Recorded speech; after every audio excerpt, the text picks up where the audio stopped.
ಆ, ನಾನು ಇಲ್ಲಿವರೆಗೆ ಮಾಡಿರ್ತಕ್ಕಂಥ ಸಿನಿಮಾದಲ್ಲಿ ಒಂದೇ ಒಂದು ಸಿನಿಮಾಗೆ ಮಾತ್ರ ನಾನು ಕರೆಕ್ಟಾಗಿ ಕೂತಿದ್ದು ಕೆಲಸ ಮಾಡಿದ್ದು ಸರ್. ಬೇಕಾದ್ರೆ ಕೇಳಿ. ಸಿನಿಮಾ ನಮ್ಗಣಿ ಬೇಕಂಪಸ್ 2ನೇ ಸಿನಿಮಾ ಸರ್.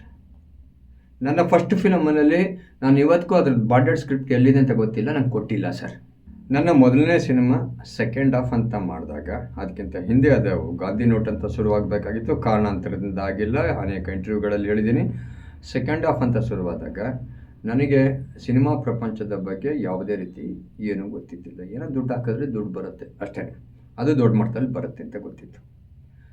ಸೊ ಅಲ್ಲಿಗೆ ಹೋದಾಗ ಏನೇನೋ ಒಟ್ಟಿನಲ್ಲಿ ಆಯಿತು, ಅದೆಲ್ಲರಿಗೂ ಗೊತ್ತಿರೋದು. ಇವತ್ತು ಒಳ್ಳೆ ಸ್ಟಾರ್ ಕ್ಯಾಸ್ಟ್ ಇದ್ದಂಥ ಸಿನಿಮಾ, ಒಳ್ಳೆ ಟೆಕ್ನಿಕಲಿ ಸೌಂಡ್ ಇರ್ತಕ್ಕಂಥ ಸಿನಿಮಾ.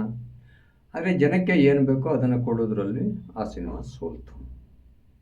ಓಕೆ, ನಾನು ಎಲ್ಲೂ ಸಹ ಹೋಗಿ ನೀವು ಹಿಂಗೆ ಮಾಡಬೇಕು, ಹಾಗೆ ಮಾಡಬೇಕು, ಅವರನ್ನು ಹಾಕೊಳ್ಬೇಕು, ಇವರನ್ನು ಹಾಕೊಳ್ಬೇಕು, ಇನ್ನೊಂದಂತ ಗೊತ್ತಿದ್ದಿಲ್ಲ ನನಗೆ. ಅದು ಸೋಲ್ತು ಸರ್. ಸೋತ ನಂತರ ನಾನು ಶುರು ಮಾಡಿದ್ದಂಥ ಮಾಡಬಾರ್ದಿತ್ತು, ಚಿತ್ರರಂಗ ಸಾಕು ಅಂತ ಅನಿಸಿತ್ತು ಆವಾಗಲೂ. ಸೊ ಎಗೈನ್ ಯಾವುದೋ ಒಂದಿಷ್ಟು ದೈವ ಕೃಪೆನೋ ಅಥವಾ ಇನ್ನೊಂದು ಪದ ಇದೆ, ಆಮೇಲೆ ಹೇಳ್ತೀನಿ ಅದನ್ನು. ಆವಾಗ ಶುರುವಾಗಿತ್ತು ಸೆಕೆಂಡ್ ಹಾಫ್. ಸಾರಿ, ನಮ್ಗಣಿ ಬಿ ಕಾಂಪಾಸ್. ನಮ್ಗಣಿ ಬಿ ಕಾಂಪಾಸ್ ಸಿನಿಮಾದ ಕತೆ ಅಭಿಷೇಕ್ ಶೆಟ್ಟಿ ಅವರು ಯಾವಾಗ ನನ್ನ ಅಪ್ರೋಚ್ ಮಾಡಿದ್ರು, ಅಪ್ರೋಚ್ ಮಾಡಿ ಆದ ನಂತರ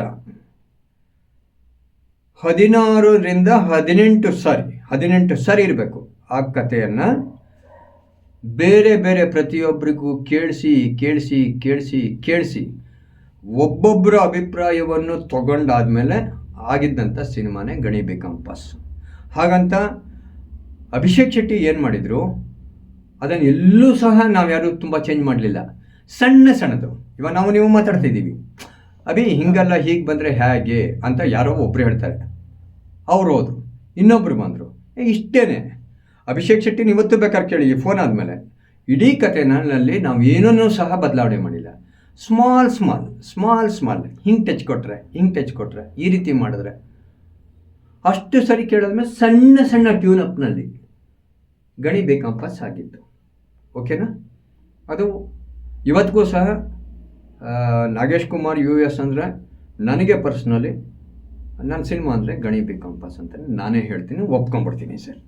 ಅದರಲ್ಲಿ ಎಷ್ಟೋ ಜನ ಸಿನಿಮಾ ಆದಮೇಲೆ ನೋಡ್ಕೊಂಡು ಬಂದಿರೋರು 50 ದಿನ ಥಿಯೇಟ್ರ್ನಲ್ಲಿದ್ದಾಗ ಎಷ್ಟೋ ಜನ ನನಗೆ ಫೋನ್ ಮಾಡಿ ಮಾಡಿದಾಗ ಪ್ರತಿಯೊಬ್ಬರಿಗೂ ಸಹ ನಾನು ಹೇಳ್ತೀನಿ, ಇದು ನನ್ನ ಸಿನಿಮಾ.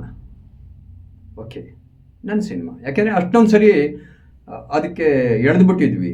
ಕೊನೆಯಲ್ಲಿ ಆ ಡೈರೆಕ್ಟರು ಒಂದು ವಾಟ್ಸಪ್ ಮೆಸೇಜ್ ಹಾಕಿದ್ದಷ್ಟೇ, ಸರ್ 17 ಸರಿ ಬಂದೆ ಸರ್, ನೀವು ಕರೆದಾಗೆಲ್ಲ ಬಂದಿದ್ದೀನಿ ಸರ್. ಬೆಳಗ್ಗೆಯಿಂದ ಬಂದು ಕೂತ್ರೆ ಟಿಫನ್ ಕೊಡಿಸ್ತಾಯಿದ್ರಿ, ಟೀ ಕೊಡಿಸ್ತಾಯಿದ್ರಿ, ಊಟ ಕೊಡ್ತಾಯಿದ್ರಿ, ಸಂಜೆಗೆ ಕಾಫಿ ಕೊಡ್ತಾಯಿದ್ರಿ, ಖರ್ಚಿಗೆ ಯಾವಾಗನೋ ಒಂದು ಸರಿ ಕೊಟ್ಬಿಡೋರಿ ನೀವು, ಥ್ಯಾಂಕ್ ಯು ಸರ್ ಅಂತ ಹೇಳಿದ್ದು. ಆ ಒಂದು ಮೆಸೇಜ್ಗೆ ಅವತ್ತಿನ ದಿನ ನಾನು ಅವ್ರಿಗೆ 25,000 ರೂಪಾಯಿ ಅಡ್ವಾನ್ಸ್ ಹಾಕಿದೆ. ಒಂದಿನದಲ್ಲಾಗಿದ್ದಲ್ಲ ಅದು, ಜೂನ್ನಿಂದ ಶುರುವಾಗಿದ್ದು. ಅವ್ರಿಗೆ ದಿನ ಅದೇ ಕೆಲಸ. ಜೂನ್ 15ರಿಂದ ಶುರುವಾಗಿದ್ದು ನನ್ನ ಪ್ರಕಾರ. ಜೂನ್ 15ರಿಂದ ಜೂನ್, ಜುಲೈ, ಆಗಸ್ಟ್, ಸೆಪ್ಟೆಂಬರ್ ಈ ಒಂದು 3 ತಿಂಗಳಲ್ಲಿ ಡೈಲಿ ಕಾಂಟ್ಯಾಕ್ಟ್ನಲ್ಲಿದ್ದೆ. ಒಂದು ಕೊನೆಯಲ್ಲಿ ಒಂದು ಲೆವೆಲ್ ಆದಮೇಲೆ ಏನಾಯಿತು ಅಂದರೆ, ನನ್ನ ಕೆಲಸದಲ್ಲಿ ಹೋದೆ, ಅವನು ಸುಮ್ಮನಾದ. ಒಂದಿನ ಒಂದು ಮೆಸೇಜ್ ಬಂತು. ಆ ಮೆಸೇಜಿಗೆ ನಾನು ಎಕ್ಸ್ಪೆಕ್ಟ್ ಮಾಡ್ತಾಯಿದ್ದೆ, ಮಾಡ್ತೀನಿ ಅಂದೆ, ನನಗೆ ಇಷ್ಟ ಆಗಿತ್ತು. ನಂತರ ಗಜಾನನ ಗ್ಯಾಂಗ್ ಬಂತು, ಅದೇ ಸೇಮ್ ಅಭಿಷೇಕ್ ಶೆಟ್ಟಿದ್ದು. ಅಲ್ಲಿ ನಾವು ಹೆಚ್ಚಾಗಿ ತಲೆ ಕೆಡಿಸ್ಕೊಳ್ಳಿಲ್ಲ, ಯಾಕೆಂದರೆ ಇಲ್ಲಿ ನಮಗೆ ಎಲ್ಲ ರೀತಿಯಿಂದನೂ ಅದು ಹಣ ಅನ್ನೋದು ಬೇರೆ ವಿಚಾರ ಸರ್.